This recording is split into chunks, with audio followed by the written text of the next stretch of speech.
Thousands of migrants are fleeing their homes to the U.S. southern border, hoping to find asylum in the United States.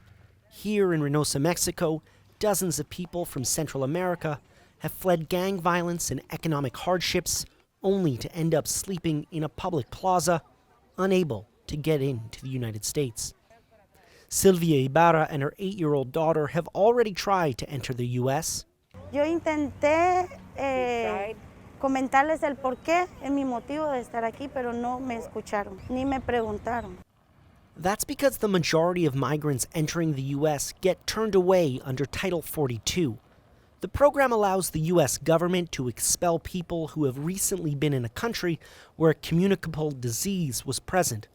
The Trump administration started to apply the policy during the pandemic, and the Biden administration has continued to use it as a means to prevent people from seeking asylum. When Joe Biden was elected president, it set off a wave of migration from Central America up to the southern border. Many were told by smugglers that the border had opened under the new administration. Pues que estaba abierta y ayer que iba para adentro, los de migración de aquí de México me regresaron.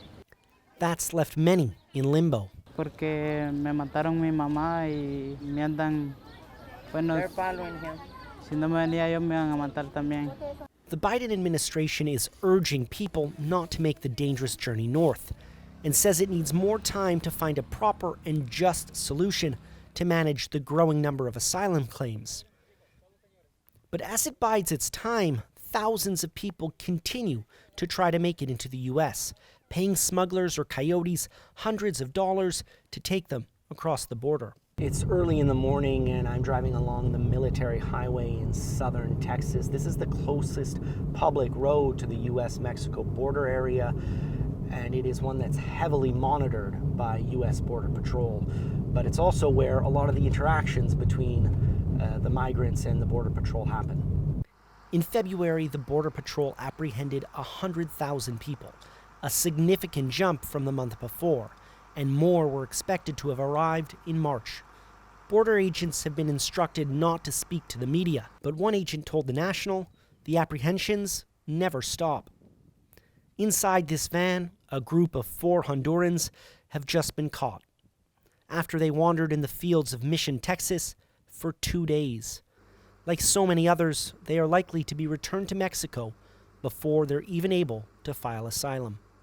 As the Biden administration continues to weigh its options and builds its own strategy to deal with the situation here along the southern border, one thing it already has done is stop construction on the border wall.